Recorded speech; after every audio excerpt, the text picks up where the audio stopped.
is your recording, okay, for your flow of energy. Don't forget to look at all your notes. Don't forget to look at practice worksheets. There's some practice worksheets on heat of formation and specific heat on there. And here we go. Now, this PowerPoint is up, so I'm only going to go over the things that we've talked about in class. If you need to review this material, you can look at it further. So remember, we're talking about with energy. Energy, you're talking about two different things. The capacity to do work or your capacity to supply heat. And remember, heat is due to a temperature difference. You're having a temperature difference between hot and cold. Okay? So energy doesn't have mass. It doesn't have volume. We know it can't be created or destroyed, only transformed.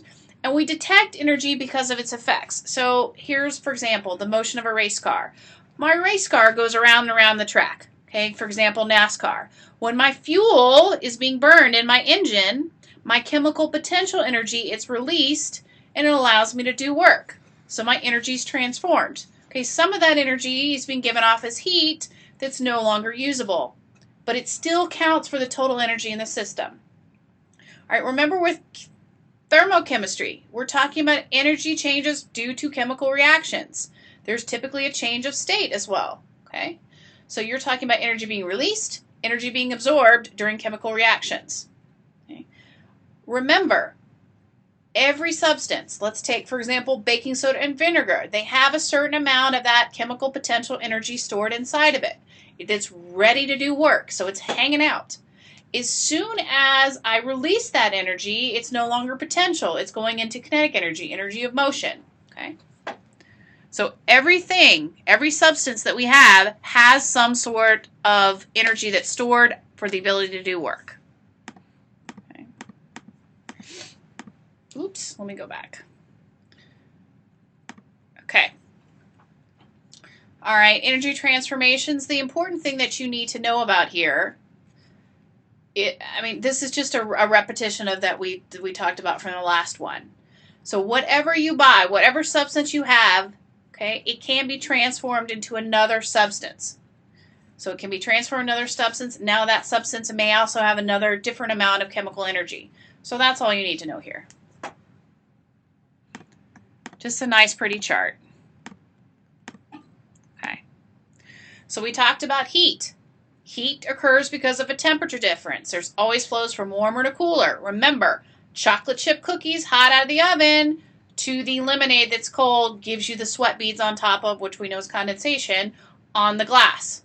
Okay, so it always goes from warmer to cooler. Okay, and if both objects both objects are the same temperature, there's no longer a transfer of heat. Okay. So think also too, here's another example, making your car engine extremely hot. Same thing. All right, so in the universe, we have this thing called system and surroundings. Your system is the part we focus on. So, for example, in your system, the Cheetos, okay? The system is the Cheeto that we lit on fire, okay? And the surrounding is kind of everything else. So, surrounding is going to be, it just depends on what we have. The immediate surroundings, of course, are your soda can with your water in it, and then all the air that's surrounding it, and all of us that were in there. Okay, so you have to think about what part we focus on, and what part is outside of that part that we focus on that's immediate. Okay. So remember, in thermochemistry, you're looking at two different types of reaction, endo and exo, and how the heat flows between your system to your surroundings, or from your surroundings back to your system. All right, law of conservation energy. Okay, and of course I go too far. Law of conservation of energy states that in any chemical or physical process, energy is neither created nor destroyed. It can only be transformed. Okay, so you have to remember, you have to account for the total energy of the universe. You have to account for heat that you can no longer use anymore. You have to account for all of that. Okay. All right, endo. So in my endothermic process, one absorbs heat from the surroundings. Okay, the system is gaining heat as the surroundings are cooling down. Okay, so I am gaining heat because I'm getting warmer as my surrounding is cooling down. Here's a perfect example, fire to me. Okay.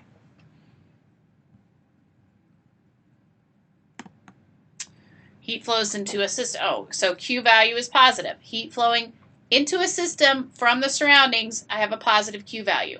Okay. Exothermic, I'm releasing heat. Here's the guy from Kenya. He's releasing heat. He's sweating. Okay. So heat flows out of your immediate system into your surroundings is a negative value. Out of your meetings, those are the things you need to remember, which comes in your system or into the system and out of the surroundings, or out of the surroundings and into the system. Okay. So heat flow, you've got two different ways you can measure heat, which we talked about. Heat should be either in joules or it should be in calories. Okay. So let's see if there's one. All right, so 1 calorie is the quantity of heat needed to raise the temperature of 1 gram of pure water 1 degree Celsius. Okay. And when we're talking about dietary calories, when we're talking about food calories, we're talking about big C. So 1 big C is equal to 1 kilocalorie, which is equal to 1,000 little calories. That's where your heat is flowing. Okay, so you need to know the difference between a dietary calorie and a little calorie where we're talking about heat flow. Again, remember, I'll have this PowerPoint online so that you can go through it, okay? All right, so the statement 10 grams of sugar has 41 calories means I have 10 grams of sugars releasing 41 kilocalories of heat when I'm burning those calories. Okay? And then we also have joule. Joule of heat is to raise temperature of 1 gram of pure water, 0.2390 calories. So it all refers to the same type of thing, just depending on what units I have. Okay. All right, let's look at a conceptual problem. A container of melted paraffin wax is allowed to stand at room temperature until the wax solidifies. What is the direction of heat flow as the liquid wax solidifies? And is the process endo or exothermic? I'll give you a second. Go ahead, stop the recording, figure out your answer, and I'll meet you in a minute.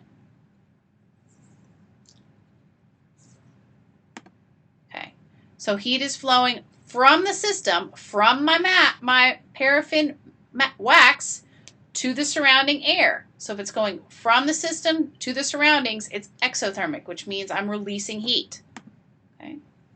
Here's another one. When solid barium hydroxide, octahydrate, is mixed in a beaker with solid aluminum thiocyanate, a reaction occurs. Okay. The beaker quickly becomes very cold. Is the reaction endo or exothermic? Think about that.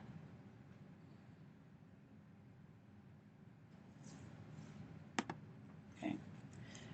Since my beaker is getting colder, heat is being absorbed by my system. So the chemicals within the beaker, heat is being absorbed by the chemicals within the beaker from the surroundings, okay? From the surrounding air and the outside of my beaker. So this is my endothermic process. So you need to know which way things are happening. Okay.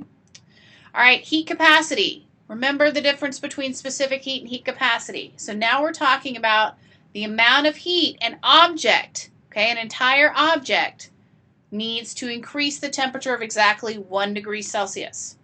Okay, so the entire material of my object, my entire mass of my object, my entire material, my chemical makeup, needs to increase the temperature of an object by 1 degree Celsius. Okay, so mass, chemical composition. The greater the mass, the greater its heat capacity. That should make sense to you guys. Okay, remember with heat capacity, how you find heat capacity. You can take the specific heat capacity times the mass gives you joules per degree Celsius, or if you're lucky and I just give you joules in degrees Celsius, you put them over each other. Okay. All right, different substances with the same mass have different heat capacities. Here's an example. On a sunny day, a 20 kilogram puddle of water may be cool, while a nearly 20 kilogram iron sewer cover may be too hot to touch. All right, specific heat. Remember, specific heat deals with joules per gram degrees Celsius, and you're talking about now only 1 gram of a substance. Okay, not the entire substance, not the entire object, only 1 gram of that object raising at 1 degree Celsius. So assume that both water and the sewer cover absorb the same amount of radiant energy from the sun. The temperature of the water changes less than the temperature of the cover because the specific heat capacity of water is larger. And that should make sense to you guys. It takes a long time for you to boil water. You're sitting there forever. Okay. All right, we talked about what specific heat was. Water has a high specific heat. It takes more energy to raise the temperature. It takes longer for it to boil. Okay. Metals have low specific heat. Here's an example. Take a metal pan, stick it in the oven. It gets hot pretty quickly. Okay. Take a metal pan and then line it with water, and guess what? You will notice the temperature is lower. Okay. All right, so specific heat. Heat affects the temperature of objects with a high specific heat much less than temperature of those with a low specific heat. That should make sense to you. It takes a lot more to raise the temperature of water. Water also releases a lot of heat as it cools. Okay. So think about lakes and oceans. They absorb heat from the air on hot days and release it back into the air on cool days. This is why we have that moderate coastal climate, or moderate climate in coastal areas. Okay. All right, high specific heat of water. Spraying oranges with water protect the fruit from frost damages during icy winter. So there's two common effects. As the water freezes, it releases heat, okay, which helps prevent the fruits from freezing. This is why we do that. Ooh, here's another thing. Filling of an apple pie stays hotter than the crust. That's what's going to burn you. Your filling is mostly water, so it has a higher specific heat than the surrounding crust. In order for it to cool down, the filling has to give off a lot of heat. Okay?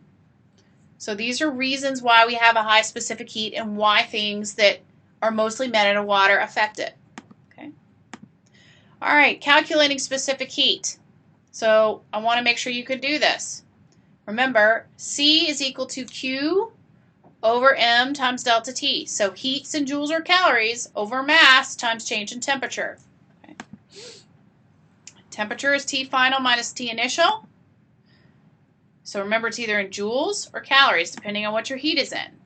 Therefore, units are either joules per grams degrees Celsius, or calories per grams degrees Celsius. Okay. What factors do you think affect the specific heat of a substance? I'll give you a second. Think about it.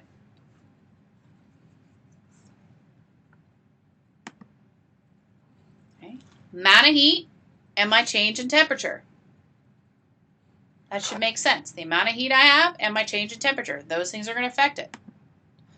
All right, let's do a question. When 435 joules of heat is added to 3.4 grams of olive oil at 21 degrees Celsius, the temperature increases to 85 degrees Celsius. What is the specific heat?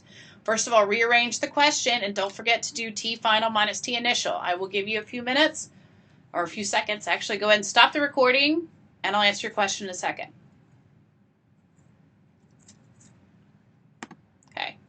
So you've got 435 joules, that goes on top, times your mass, which is 3.4 grams, times your temperature difference. Remember, you're taking 85 minus 21, which gives you 64 degrees Celsius. And if those of you remember, okay, the question on number 5, how we found the 2.0 joules per grams degrees Celsius, that is the answer to your specific heat for olive oil, okay? All right, now, how much heat is required to raise the temperature of 250 grams of mercury 52 degrees Celsius? Okay, remember, we're talking about heat. Heat is Q. So think about the things that you're going to need here. Go ahead and stop the recording, and I'll meet you on the next, or I'll answer the question in a second. Okay. Now, you needed something. You should have looked at page 580 on a table to realize you need the specific heat for mercury, or you should have looked it up. Okay. So Q is equal to MC delta T. Guys, if it's written in a different way, it doesn't matter. I don't care, as long as all those three things are together. So the specific heat of mercury, which should be low, it's a metal, the grams of mercury, and the change in temperature. And remember, guys, it says the raised to the temperature of 50 degrees Celsius. So that means there was a T final and a T initial, and that's the difference. Okay, so you have 1.8 kilojoules of heat required. All right, in what directions does heat flow between two objects? You should know this one. I'll stop for a second and let you answer. from higher temperature to an object of lower temperature. Chocolate chip cookies to your cold lemonade. How do endothermic processes differ from exothermic process?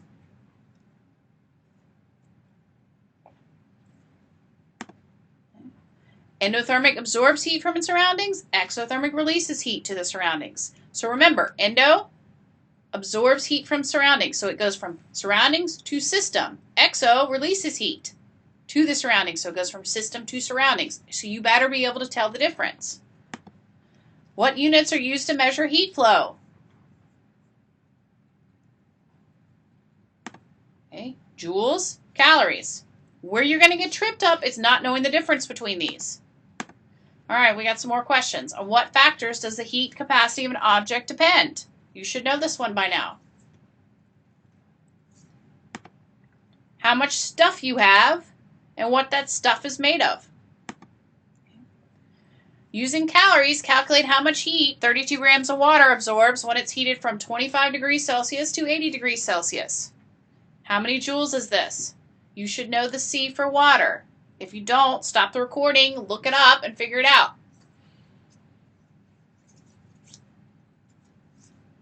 All right. So, because it's in, I'm sorry. It says using calories. So I didn't tell you the calories, but regardless. So it's either 4.184 joules per grams degree Celsius or it's 1 calorie per grams degree Celsius. Okay? Change in T, 32 degrees for your grams, and you've got your answer in kilocalories. Big calories. Okay?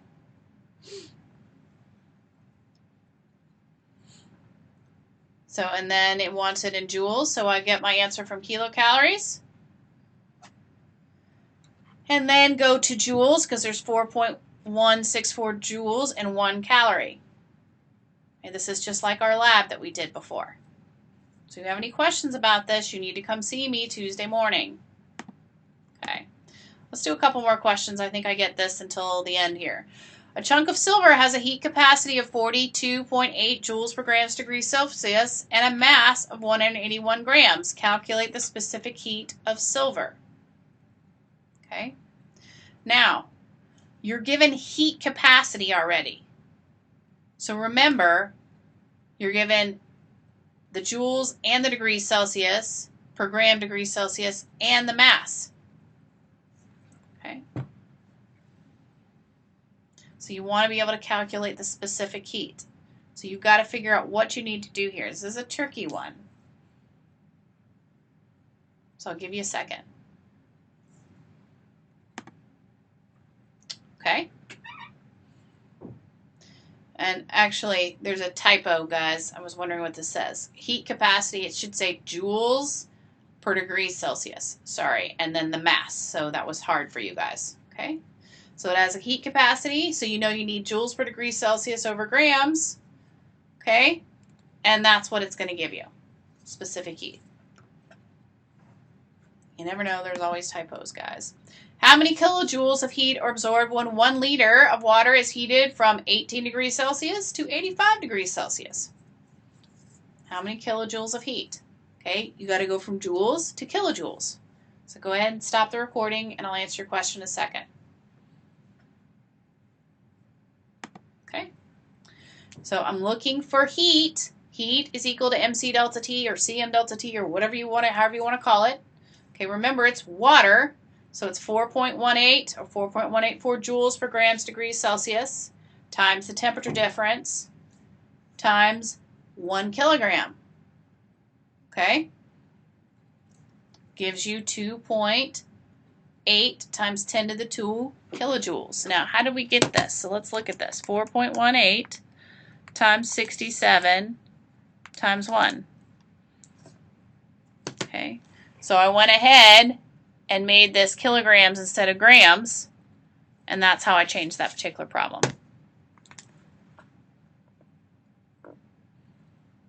All right, so that's 17.1. I'll go ahead and make a recording for 17.2, and some of those will be on the quiz for you, and that's it.